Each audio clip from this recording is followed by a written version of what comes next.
So hi everyone, welcome back to Parcham classes. My name is Rupesh और आज से हम स्टार्ट कर रहे हैं हिस्ट्री थ्रू माइंड मैप्स। मतलब पूरी हिस्ट्री अपन माइंड मैप्स के थ्रू रिवाइज करते हुए चलेंगे।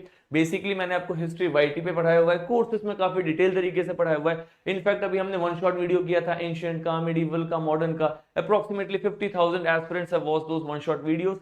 अब स्टार्ट करेंगे एक नई सीरीज उन सारे एस्पिरेंट्स के लिए जिनको लगता है हिस्ट्री बहुत ही ज्यादा लेंथी सब्जेक्ट है। इसमें अपन क्या करेंगे, इंपॉर्टेंट की फैक्ट्स को एक साथ जोड़ करके स्टोरी फॉर्मेट में एक माइंड मैप टेबल के थ्रू हिस्ट्री कवर अप करेंगे। और आज की जो हमारी वीडियो है that is going to be stone age. आप सभी ने स्टोन एज के बारे में सुना हुआ है, पाषाण काल, जहां से कहीं ना कहीं हिस्ट्री की ट्रेसिंग हमें दिखाई देती है। मतलब एक ऐसा टाइम जब लोग अपने नॉर्मल यूज्ड प्रोडक्ट्स में स्टोन का यूज करते थे, ठीक है। उस टाइम पीरियड से हिस्ट्री कहीं ना कहीं इमर्ज होते हुए फिर इंडस वैली सिविलाइजेशन, वैदिक एज, मौर्य, ऐसे आगे चलते हुए नजर आती है, एंशिएंट इंडिया, ठीक है।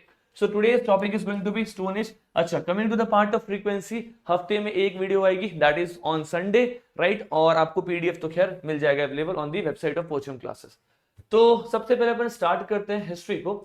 स्टार्ट करने से पहले let me draw your attention to the historical period. Actually में हिस्टोरिकल पीरियड को कैसे क्लासिफाई किया गया, किस पीरियड को हम प्री हिस्टोरिक कहते हैं, किस पीरियड को हम प्रोटो हिस्टोरिक कहते हैं और किसको हम हिस्टोरिक कहते हैं, आप सभी ने सुना होगा। But just for a brief introduction, pre historic मतलब एक ऐसा टाइम पीरियड जब कोई स्क्रिप्ट नहीं था।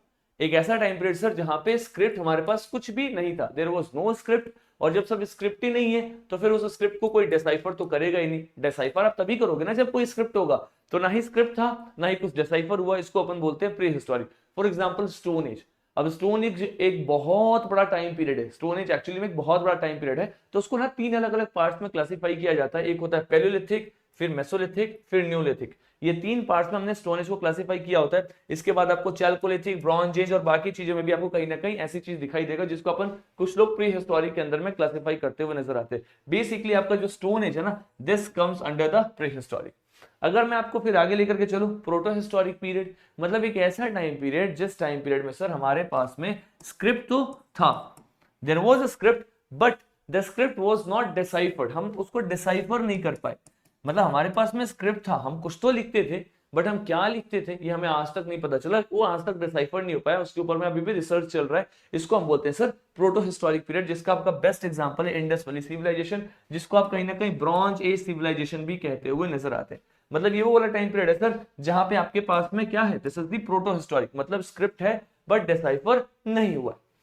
हिस्टोरिक आप सभी को पता है, हिस्टोरिक मतलब हिस्ट्री, है ना। मतलब अपने पास में स्क्रिप्ट भी है, हमने उस स्क्रिप्ट को डिसाइफर भी कर दिया है, हमें पता है एग्जैक्टली क्या हुआ था, उस टाइम की किताबें हम पढ़ चुके हैं, किताब से हमने कहीं ना कहीं उस टाइम के बारे में कुछ ना कुछ अनुमान लगाया हुआ है। फॉर एग्जाम्पल एंशिएंट हिस्ट्री, जैसे आप देख लो ना, जहां से वैदिक एज के बाद की जो हिस्ट्री पूरी पूरी सब रिकॉर्डेड है ना। आप देखो लो मौर्यास में जो भी किताबें लिखी गई है, चंद्रगुप्त मौर्य के टाइम पीरियड में अर्थशास्त्र, इंडिका, उसके बाद में जितनी भी किताब है, जो भी राइटर्स है, कालिदास एंड ऑल, वो सारे किताब कहीं ना कहीं अपने पास में रिकॉर्डेड है। So this is called as the historic period, जिसमें आपका ancient, medieval, early modern, modern history पूरा पूरा हिस्टोरिक कहते हैं। लेकिन प्रीसाइजली ट्रैप कहां पे होता है सर, प्री हिस्टोरिक और हिस्टोरिक में बस इतना ही डिफरेंस है, कोई स्क्रिप्ट नहीं है, कुछ भी डिसाइफर नहीं हुआ। यहाँ पे स्क्रिप्ट आ चुका है, लोग लिख रहे हैं, क्या लिख रहे हैं ये अपने को नहीं पता है। मैं आपको बताऊंगा, है ना, जब अपन आईवीसी पढ़ेंगे तो मैं आपको बताऊंगा बॉस्ट्रोफेडन स्क्रिप्ट के बारे में, किस तरीके से लिखते थे। प्लस पिक्टोरियल स्क्रिप्ट था, पिक्चर्स के थ्रू लिखते थे, लेकिन अभी भी रिसर्च चल रहा है, अपने को एग्जैक्टली नहीं पता कि क्या लिख रहे। तो इस तरीके से आपको पता चलेगा सर टाइम पीरियड में हिस्ट्री को तीन पार्ट्स में क्लासिफाई किया गया, as simple as that. If we go head of this, तो वही चीज को मैंने यहाँ पे टेबल के फॉर्म में दिखा दिया आपको एरोस के थ्रू, कि देखो क्या है यहाँ पे प्री हिस्टोरिक मतलब कौन सा टाइम पीरियड। तो सर एक ऐसा टाइम पीरियड जहां पे there is no written record, कोई रिटन रिकॉर्ड है ही नहीं, ना कोई स्क्रिप्ट है, तो डिसाइफर होगा ही क्या, है ना। देखो एक ऐसा टाइम पीरियड जहां पे अपने पास में कल्चर या सिविलाइजेशन है, कुछ ना कुछ तो अपने पास में रिटन रिकॉर्ड है, लेकिन that is yet to be interpreted और अंडरस्टूड। अभी अपने को उसको समझना पड़ेगा। we actually do not know what they were writing, right? So it is something we have to understand, interpret करना पड़ेगा। That's called as proto-historic. Historic simple period for which written records are available, है ना। मतलब क्या है, script भी है plus ये डिसाइफर भी हो चुका है, हमें पता ही है हम क्या लिख रहे हैं। दैट्स कॉल्ड एज हिस्टोरिक और हिस्ट्री। तो ये अपना तीन फेज है, प्री हिस्टोरिक से गाड़ी चलते हुए प्रोटो हिस्टोरिक पहुंचती है, प्रोटो हिस्टोरिक से हिस्टोरिक पहुंचती है। मतलब इस तरीके से हमारा जो सोसाइटी है वो डेवलप होता हुआ नजर आता है। ह्यूमन सिविलाइजेशन में क्या हो रहा है, एक विकास होता हुआ नजर आ रहा है ना। स्टोन एज से कहीं ना कहीं हम सिविलाइजेशन की तरफ मूव करते हुए नजर आ रहे हैं, ठीक है। चलो ये तो हो गया सर बेसिक सा टाइमलाइन। अब अगर हम आगे चले तो टाइमलाइन से related there is some general announcement for all of you, जितने भी ऐसे एस्पिरेंट है जो यूपीएससी, स्टेट पीसीएस जैसे बड़े एग्जाम्स को टारगेट कर रहे हैं, एनसीईआरटीज कवर अप करना चाहते हैं, तो एनसीईआरटीज कवर करने का मतलब ये नहीं है कि बस चैप्टर बाय चैप्टर कुछ कुछ पढ़ते हुए चल रहे हैं, नोट्स बना रहे, नहीं, थोड़ा इन डेप्थ कवर कर रहे हैं। एक्चुअली में जो एग्जाम्स के रिक्वायरमेंट है उन एरियाज को हिट करते हुए चल रहे हैं। तो उन सभी के लिए we have introduced is NCERT advance batches, right. इसके एडमिशन अभी भी चल रहे हैं। जितने भी आपके सब्जेक्ट है, हिस्ट्री, ज्योग्राफी, पॉलिटी, इकोनॉमिक्स, जो भी सब्जेक्ट है, you will find everything being covered here, पूरा पूरा कंटेंट के साथ में कंप्यूटर बेस्ड टेस्ट भी होगा। तो you can definitely enroll in this courses if you are actually willing to prepare for this big exams, है ना। एनीवेज मूविंग अप अहेड, अब देखो जो पैलियोलिथिक एज है, पहले मैं आपको समझा दूं एग्जैक्टली पैलियोलिथिक एज है क्या। तो आपका जो स्टोन एज था ना, कौन सा एज सर? आपका स्टोन एज, इसको अपन ने 3 पार्ट में क्लासिफाई किया जो मैंने आपको पहले ही बता दिया था। एक होता है आपका स्टोन एज का, याद रखना, एक है आपका पैलियोलिथिक एज, ठीक है। पैलियोलिथिक एज को अपन बोलते हैं ओल्ड स्टोन एज, पूरा पाषाण काल, बहुत ही पुराना, है ना। फिर आता है sir mesolithic as, Mesolithic as को मतलब हम कहते हैं मिडिल स्टोन एज, मध्य पाषाण काल। और फिर एक आता है आपका न्यूलिथिक एज, न्यूलिथिक एज को हम बोलते हैं सर नव पाषाण काल, मतलब न्यू स्टोन एज। तो इस तरीके से 3 पार्ट्स में इसको डिवाइड किया गया है। अब मतलब पैलियोलिथिक एज की बात कर रहे हैं, यानी कि हम लोग बहुत साल पहले, अप्रोक्सीमेटली अगर आप इंडिया में देखो तो 5 से 6 लाख साल पहले, अफ्रीकन कॉन्टिनेंट्स में देखो तो सर 20-20 लाख साल पहले की बात है, 20 लाख बीसी, बिफोर क्राइस्ट, बहुत पहले की बात है, राइट। उस टाइम पीरियड में अपने पास में पैलियोलिथिक एज था। फिर धीरे धीरे मेसोलिथिक, फिर न्यूलिथिक, मतलब जैसे जैसे समय बीत रहा है वैसे वैसे लोगों में डेवलपमेंट हो रहा है। डेवलपमेंट कैसे हो रहा है सर? उनके जो इंस्ट्रूमेंट्स हैं वो शार्प हो रहे हैं, नुकीले हो रहे हैं, छोटे हो रहे हैं, हल्के हो रहे हैं, राइट। तो ह्यूमन सिविलाइजेशन थोड़ा सा ग्रो करता हुआ नजर आ रहा है। ऑल्सो पहले के टाइम पीरियड में, पैलियोलिथिक एज के टाइम पीरियड में हमारे अर्थ पे क्या चल रहा था इस टाइम पीरियड में सर? कोल्ड एज चल रहा था। क्या चल रहा था? Cold as. कोल्ड एज का मतलब क्या है? जो अर्थ है ना, इसका टेम्परेचर बहुत कम था, that's called as the cold age. लेकिन जैसे ही सिविलाइजेशन आगे जा रहा है, स्टोन एज आगे जा रहा है, टेम्परेचर बढ़ रहा है, धीरे धीरे करके टेम्परेचर बढ़ रहा है। जब अगर टेम्परेचर बढ़ेगा तो क्या होगा? फ्लोरा एंड फौना, मतलब घास फूस बढ़ेंगे, उस पर डिपेंड करने वाले जानवर की संख्या भी बढ़ेगी। तो लोग अब हंटिंग गैदरिंग से धीरे धीरे डोमेस्टिकेशन, पशुपालन, फिर धीरे धीरे एग्रीकल्चर, कृषि की तरफ में मूव करते हुए नजर आएंगे। तो मैं आपको बताऊंगा आगे कि किस तरीके से हंटिंग गैदरिंग से डोमेस्टिकेशन और बाकी चीजें चल रही है। तो बेसिकली अगर आप टाइमलाइन देखो तो सबसे पहला पैलियोलिथिक एज, फिर मेसोलिथिक एज, फिर न्यूलिथिक एज। अब पैलियोलिथिक एज जो है ना, ये बहुत बड़ा है। मतलब अगर हम इसको अफ्रीकन कॉन्टिनेंट्स के हिसाब से देखें तो अफ्रीका में पैलियोलिथिक एज लगभग आज से 2 मिलियन साल पहले आया। 2 मिलियन ईयर्स मतलब कितना अप्रोक्सीमेटली सर? 20 लाख साल, है ना, 20 लाख ईयर्स अगो, आज से 20 लाख साल पहले अफ्रीका में ये पैलियोलिथिक एज की शुरुआत हुई है। इंडिया में सर 5-6 लाख साल के आसपास में इसकी शुरुआत हुई। इंडिया में बाद में स्टार्ट हुआ है, अफ्रीका वाले एरिया में पैलियोलिथिक एज पहले स्टार्ट हो चुका था, बेसिक आइडियोलॉजी के लिए, ठीक है। अब देखो पैलियोलिथिक एज अफ्रीका में स्टार्ट हो रहा है, मतलब यहाँ पे हमारे पास में ना बहुत ही पुराने अर्लीस्ट स्टोन टूल्स दिखाई देंगे जो कहीं ना कहीं इस टाइम पे यूज होते थे। बड़े बड़े स्टोन टूल्स थे, मोटे थे। बेसिकली इस टाइम पीरियड में लोग क्या कर रहे हैं सर? लोग हंटिंग और गैदरिंग कर रहे हैं। What they are doing is hunting and gathering, है ना। मतलब क्या होता है? ऑब्वियस सी बात है, जानवरों को मारना, हंटिंग गैदरिंग करना, ये वाला काम वो करते हुए नजर आते हैं। जैसे आगे चलेंगे तो ये जो पैलियोलिथिक एज है कहीं ना कहीं इंडिया में भी आता हुआ नजर आता है। इट रिचेस इंडिया, और इंडिया में भी फॉर एग्जांपल आपको बोरी महाराष्ट्र, एक बहुत ही पुराना पैलियोलिथिक एज का साइट है, याद रखेंगे कौन सा नाम है सर इसका? बोरी, दैट इज इन महाराष्ट्र, बहुत ही पुराना साइट है। और इंडिया में अप्रोक्सीमेटली पैलियोलिथिक एज लगभग 5 लाख बीसी के आसपास में आता हुआ नजर आएगा। फिर पैलियोलिथिक एज धीरे धीरे करके इंडिया में खत्म होने लगता है, और जैसे ही पैलियोलिथिक एज खत्म होता है तो स्टार्ट होता है सर मेसोलिथिक एज। क्या स्टार्ट होता है? There we start this mesolithic age. अब इस टाइम पीरियड में देखो, पैलियोलिथिक एज में सब लोग क्या कर रहे हैं? एक ही काम कर रहे हैं सर, हंटिंग एंड गैदरिंग, मतलब जो जानवर हैं उनको मार रहे हैं, हंटिंग गैदरिंग पे उनकी जिंदगी चल रही है। जैसे सोसाइटी डेवलप होकर के मेसोलिथिक में पहुंचती है तो इस टाइम पीरियड में अब लोग क्या कर रहे हैं? दे आर डूइंग डोमेस्टिकेशन, पशुपालन। क्या कर रहे हैं सर ये लोग करते हैं अब डोमेस्टिकेशन। मतलब अब इनको ये समझ में आता है कि यार ये जो जानवर है ना, ये सिर्फ मारने के लिए नहीं है, इसका डोमेस्टिकेशन भी हो सकता है, पशुपालन भी हो सकता है। सो इस टाइम पीरियड में क्या हो रहा है सर? डोमेस्टिकेशन होता हुआ नजर आ रहा है, एज सिंपल एज दैट, ठीक है। अब अगर अपन आगे चलेंगे तो आपको दिखाई देगा मिडिल पैलियोलिथिक एज। अब मैं पहले आपको एक बार डिफरेंस बता दूं, होता क्या है ना कि जो आपका पैलियोलिथिक एज था ये बहुत बड़ा था। अगर मैं बोलूं इंडिया में 6 लाख साल, तो ये जो 6 लाख साल है बहुत बड़ा टाइम है। तो साइंटिस्ट ने, मतलब बहुत सारे हिस्टोरियंस हैं, हिस्टोरिकल साइंटिस्ट ने क्या किया, इस टाइम को 3 पार्ट में डिवाइड कर दिया। उन्होंने बोला कि अपन पैलियोलिथिक एज को 3 पार्ट में तोड़ते हैं। एक रखते हैं लोअर पैलियोलिथिक, मतलब सबसे पुराना एक होगा सर आपका मिडिल पैलियोलिथिक जो पैलियोलिथिक एज में थोड़ा डेवलप होगा, और एक आएगा आपका अपर पैलियोलिथिक। तो मैं आपको फिर से यहाँ पर रिपीट कर दे रहा हूँ, आपका जो पैलियोलिथिक एज है इसको 3 पार्ट में तोड़ दिया गया, एक है लोअर, ठीक है, एक है मिडिल और एक है आपका अपर। 3 पार्ट में क्यों तोड़ा गया? क्योंकि सर ये पैलियोलिथिक एज था ना, इसका टाइम फ्रेम बहुत ज्यादा था। इसका टाइम फ्रेम क्या था? बहुत ज्यादा था, काफी लाख साल तक चलता हुआ नजर आता है। अफ्रीका में 20 लाख साल चल रहा है, इंडिया में देखो तो सर 5 से 6 लाख साल पहले चल रहा है, राइट। इतना लंबा टाइम पीरियड है, तो इसको फिर 3 पार्ट में तोड़ा गया, ठीक है। अब देखो यहाँ पे क्या पता चलेगा, अगर मैं इंडिया की बात करूं तो जो लोअर पैलियोलिथिक एज था, कौन सा? लोअर पैलियोलिथिक एज, इसका टाइम पीरियड इंडिया में था लगभग 5 लाख से लेकर के 1.5 लाख बीसी तक, है ना। देखो ये टाइम पीरियड थोड़ा सा ध्यान में रखना, रट्टा पूरा नहीं मारना है, बट थोड़ा सा ध्यान में रखना। और मैं इसलिए माइंड मैप से करा रहा हूँ ना कि आपको रिवाइज करना आसान हो। अगर आप लोअर पैलियोलिथिक या मिडिल पैलियोलिथिक उठाओ तो बस आपके एक पीपीटी में सारा काम खत्म, कहीं और कुछ नहीं पढ़ना, 10 स्लाइड पे नहीं जाना, only 1 slide, that is all, ठीक है। इसलिए मैंने आपको क्या कर दिया, सबको एक जगह समराइज कर दिया। तो देखो लोअर पैलियोलिथिक लगभग 5 लाख से 1.5 लाख साल तक चलता हुआ नजर आता है, मतलब लोअर पैलियोलिथिक बहुत पुराना टाइम पीरियड है। मिडिल पैलियोलिथिक कब से चलता है सर? तो 1.5 लाख साल से लगभग 35,000 बीसी तक। कितने टाइम तक चल रहा है? 1.5 लाख से लेकर के 35,000 बिफोर क्राइस्ट बीसी तक चलता हुआ नजर आता है। और इसके बाद में जो अपर पैलियोलिथिक एज है सर, ये 35,000 बीसी से लगभग 10,000 बीसी तक कौन सा? आपका अपर पैलियोलिथिक एज चलता हुआ नजर आता है। और इसके बाद स्टार्ट हो जाएगा sir mesolithic as. Palaeolithic, Mesolithic, Neolithic, सब में एक शब्द लिथिक आ रहा है। लिथिक मतलब क्या होता है? स्टोन।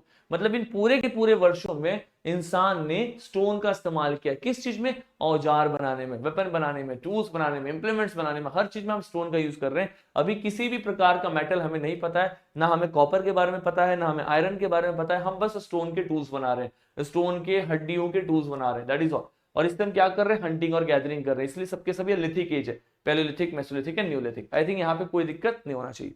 तो आपका क्या है सर? मिडिल पैलियोलिथिक 1.5 लाख से 35,000 साल तक, ठीक है। अब देखो इसमें टूल्स कैसे हैं? फ्लैक्स, है ना, small pieces of stone, blade, point, छोटे छोटे ब्लेड्स बना रहे लोग, छोटे पॉइंट्स बना रहे हैं। अब ब्लेड और पॉइंट कहने के लिए लग रहा है, लेकिन आज के ब्लेड और पॉइंट से काफी मोटे हैं, काफी बड़े हैं ये। आज तो हम काफी डेवलप सोसाइटी में रह रहे हैं, तो इस टाइप से ये अपने जो भी इंप्लीमेंट्स है ना उसका इस्तेमाल कर रहे हैं, उसको छोटा कर रहे हैं, एडवांस कर रहे हैं, ठीक है। और आपको बहुत सारे फॉसिल्स मिलेंगे, कैटल और डियर दिखाई देते हुए नजर आएंगे इस टाइम पीरियड में। और बेसिकली मैंने आपको टाइम पीरियड बता दिया सर, 1.5 लाख बीसी से 35,000 बीसी। और इसका लोकेशन देखो कहाँ पे? South of Tungabhadra river, Vindhya foothill. Tungabhadra river के पास में, विंध्यास के फुटहिल के पास में ना आपको कुछ कुछ एविडेंसेस दिखाई देंगे, कुछ लोग रह रहे थे, ठीक है। लोअर पैलियोलिथिक का आपने कहां पे देखा था सर? बोरी, महाराष्ट्र। मिडिल पैलियोलिथिक का कहां देख रहे हो? साउथ ऑफ तुंगभद्रा रिवर, इसके आसपास का area. So that is the middle palaeolithic age, ठीक है। चलो आगे चलेंगे तो क्या आएगा सर? अपर पैलियोलिथिक एज, या फिर इसको आप न्यू पैलियोलिथिक एज जो भी कहो। इस टाइम पीरियड में क्या होता है? बहुत इंटरेस्टिंग है सर। जैसे अपर पैलियोलिथिक एज में सोसाइटी जाती है तो इस टाइम पीरियड में हमारे अर्थ का टेम्परेचर बढ़ने लगता है, क्योंकि पहले कोल्ड एज था, पूरी जगह पे बर्फ जमा हुआ था। अब क्या हो रहा है सर? अर्थ का टेम्परेचर धीरे धीरे करके इट इज राइजिंग। जैसे अर्थ का टेम्परेचर बढ़ेगा तो क्या होगा सर? जो फ्लोरा है, ठीक है, जो फौना है, राइट, मतलब जो प्लांट्स, एनिमल्स, इनकी संख्या बढ़ने लगेगा। ऑब्वियस सी बात है सर, जैसे ही आपको पता चलेगा सनलाइट आना स्टार्ट हो गया है, टेम्परेचर राइज कर रहा है, तो ऑटोमेटिकली बायोलॉजिकल प्रोसेस है, फ्लोरा एंड फौना बढ़ने लगेंगे। तो इस टाइम पीरियड में क्लाइमेट में एक बहुत स्ट्रॉन्ग ट्रांजिशन देखने को मिलता है। क्या देखने को मिल रहा है सर? क्लाइमेट में अपने को बहुत स्ट्रॉन्ग एक ट्रांजिशन देखने को मिलता हुआ नजर आ रहा है। एक सेकंड।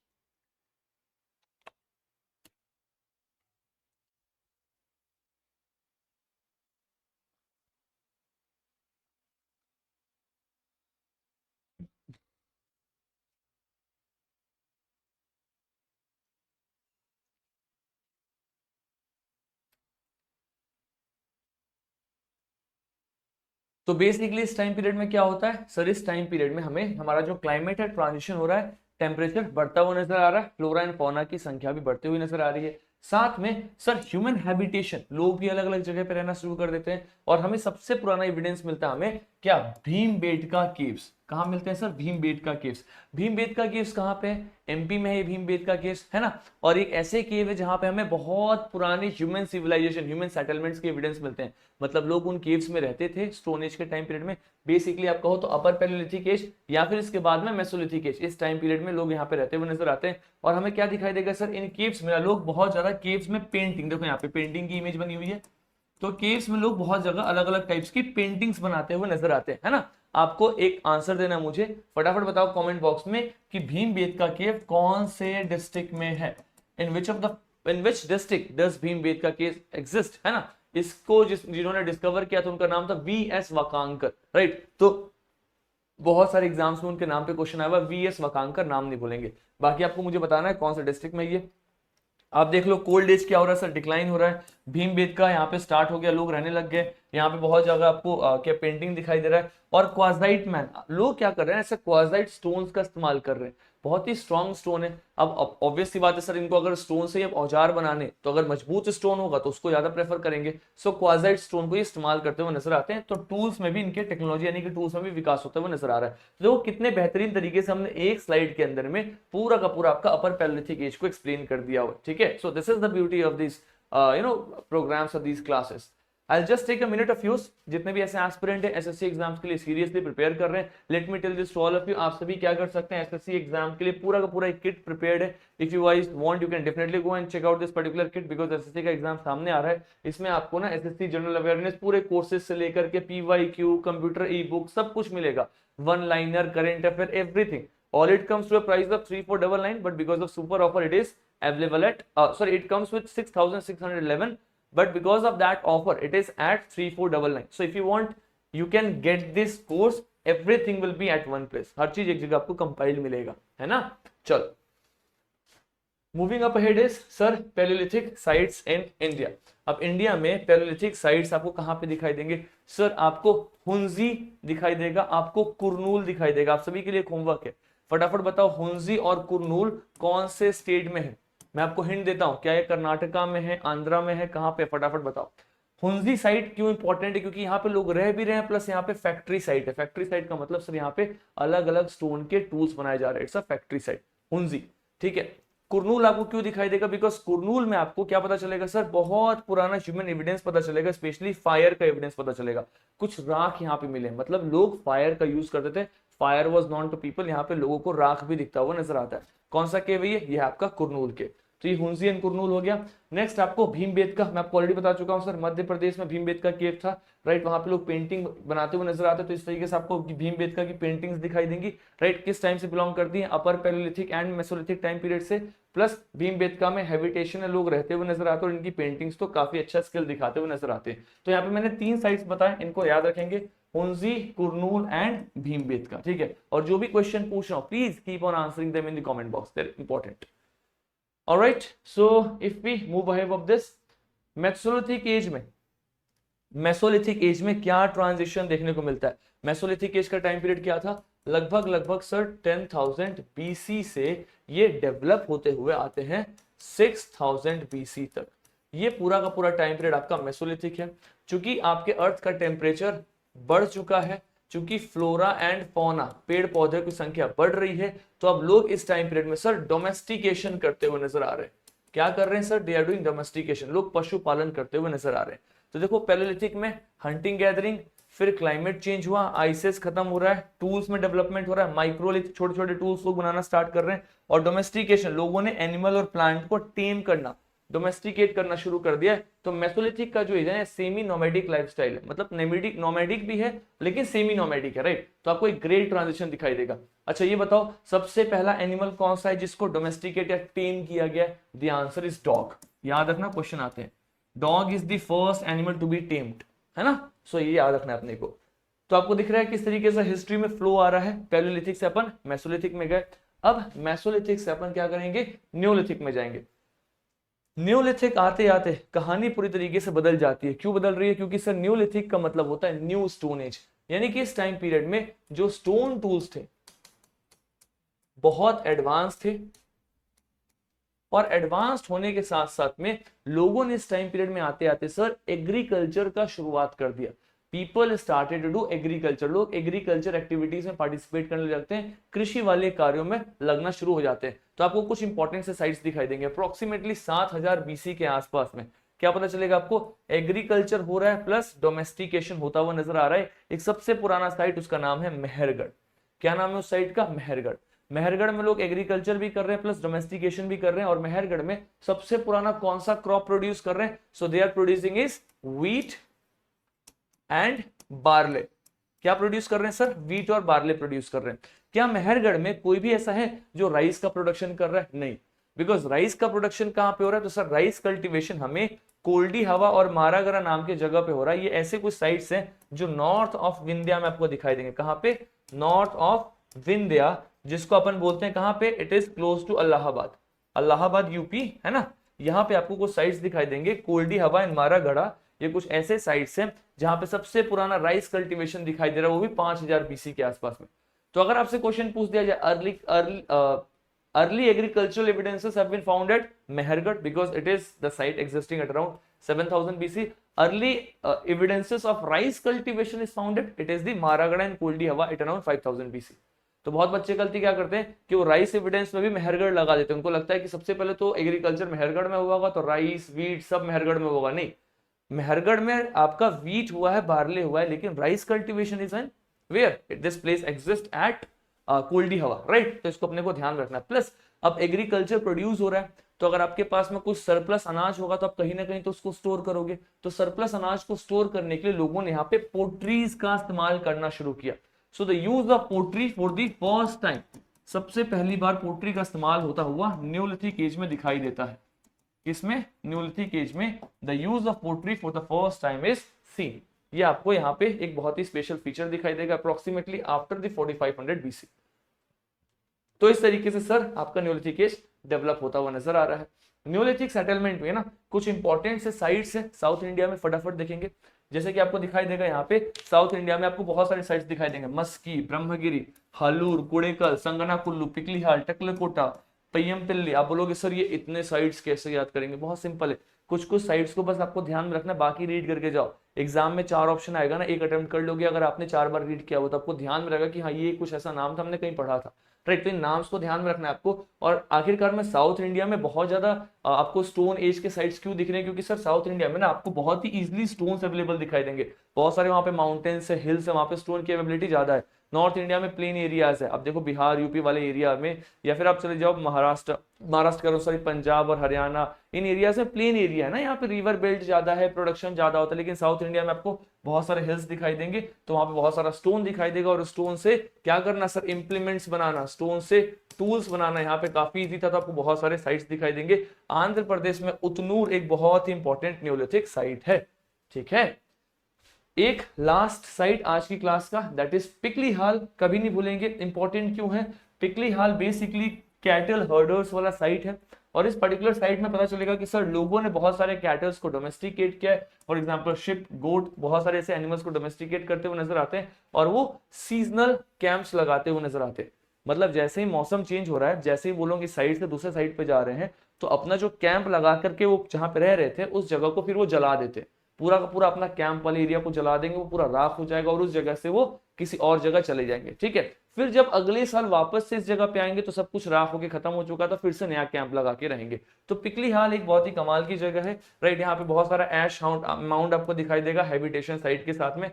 तो आप फटाफट बताओ मुझे पिकलीहाल कौन से स्टेट में है, राइट। तो स्टोन टूल्स के साथ साथ आपको ये भी क्लियर हो जाएगा।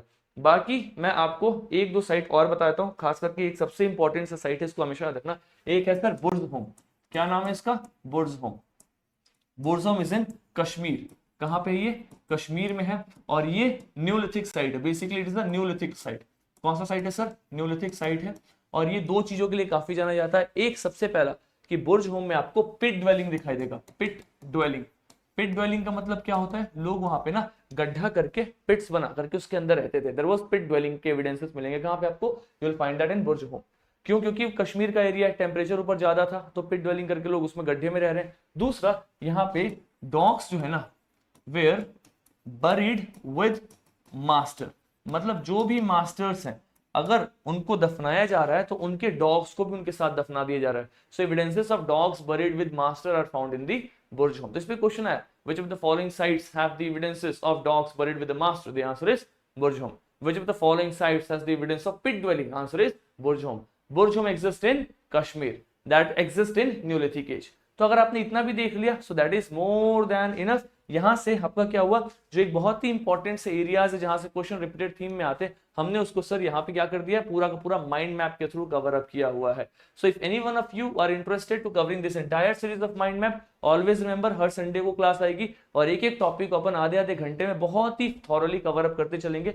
बाकी बहुत डिटेल में पढ़ना है और डेप्थ में समझ के पढ़ना है। NCERT courses and SSC courses are always available for all of you. आप वहां पे उसको एक बार देख सकते हैं। बाकी अपन यहाँ पे भी डिसेंट लेवल ऑफ अंडरस्टैंडिंग के साथ चीजों में कवर अप करेंगे।